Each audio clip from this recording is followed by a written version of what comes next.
നമുക്ക് മറ്റൊരു ബേക്കറി കടയിലെ ഒരു നമ്മുടെ ഇതല്ലേ ഈ കട അല്ലേ, അപ്പുറത്ത് തൊട്ട് അടുത്ത കട, അതിന്റെ പേരെന്താ?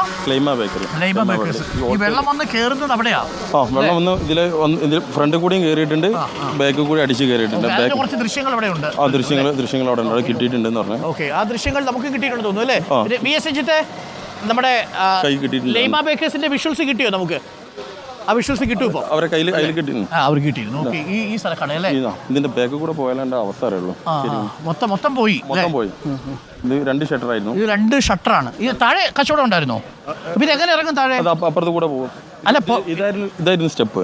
ഇവിടെയും അവിടെ ആയിരുന്നു സ്റ്റെപ്പ്. ആ സ്റ്റെപ്പ് ഉണ്ട്. ബേക്കറി എവിടെയായിരുന്നു? ബേക്കറി റീറ്റെയിൽ ചെയ്തിരുന്നു ഇവിടെയായിരുന്നു. മുകളിലും താഴെ ഹോൾസെയിൽ സാധനം അടിച്ച് വണ്ടിയിൽ സപ്ലൈ ചെയ്യുന്നു. മൊത്തം എത്ര നഷ്ടം വന്നിട്ടുണ്ടാവും? മൊത്തം 60 ലക്ഷം രൂപ നഷ്ടം. 60 ലക്ഷം? ആ, ഒരു 10-25 വർഷമായിട്ട് നമ്മൾ ചെയ്തുകൊണ്ടിരിക്കണം. സാധനങ്ങൾ പോയോ? എല്ലാം പോയി. അപ്പോൾ നമ്മൾ ഇതിലിറങ്ങിയ സാധനങ്ങളും പോയി.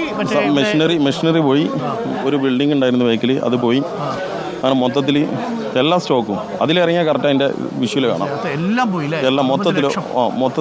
ലോൺ ഉണ്ടോ നിങ്ങൾക്ക്? ഇപ്പൊ 8 ലക്ഷം രൂപ ഉള്ളൂ.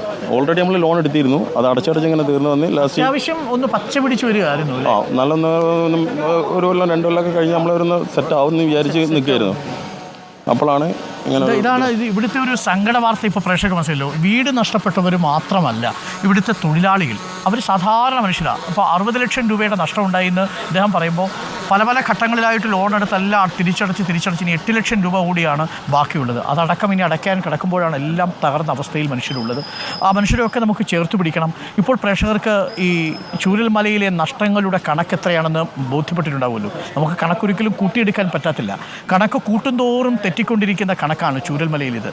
ഇപ്പോൾ നമ്മൾ തുടങ്ങിയപ്പോൾ നല്ല വെയിലായിരുന്നില്ലേ? ഇപ്പോൾ അന്തരീക്ഷം ഒന്ന് മാറി. ഇപ്പോൾ ആ വെയിൽ മാറി അന്തരീക്ഷം മേഘാവൃതമായി തുടങ്ങി. എപ്പോൾ വേണമെങ്കിലും മഴ പെയ്യാം. മഴ പെയ്താൽ ഈ നാട്ടുകാരുടെ മനസ്സിൽ ഭീതിയാണ്. ഇനി മാറ്റേണ്ടത് ഈ ഭീതി കൂടിയാണ്. നമുക്ക് ഈ നാടിനെ ചേർത്ത് പിടിക്കണം. വെള്ളാർമല സ്കൂളിനെ ഈ നാട്ടിൽ തന്നെ സുരക്ഷിതമെങ്കിൽ ഈ നാട്ടിൽ തന്നെ പുനർനിർമ്മിച്ചെടുക്കണം. റിപ്പോർട്ടറിൻ്റെ കൈത്തെങ്ങും പ്രേക്ഷകർക്കൊപ്പം ഉണ്ടാവും. തീർച്ചയായിട്ടും റിപ്പോർട്ടറിൻ്റെ വാർത്താസംഘം ഇവിടെ തുടരും, തത്സമയ വിവരങ്ങളുമായി. നമ്മൾ ഇത്രയും നേരം പ്രേക്ഷകരിലേക്ക് എത്തിക്കാൻ ശ്രമിച്ചതും എത്തിച്ചുകൊണ്ടിരിക്കുന്നതും ചൂരൽമലയിലെ, മുണ്ടക്കയിലെ, പുഞ്ചിരിമട്ടത്തെയൊക്കെ സാധാരണക്കാരായ മനുഷ്യരുടെ ആവശ്യങ്ങൾ കൂടിയാണ്. ദുരന്തമുഖത്ത് നിന്ന് അതിജീവിച്ചവർ പുതിയ ജീവിതം തുടങ്ങാൻ പോകുന്നു.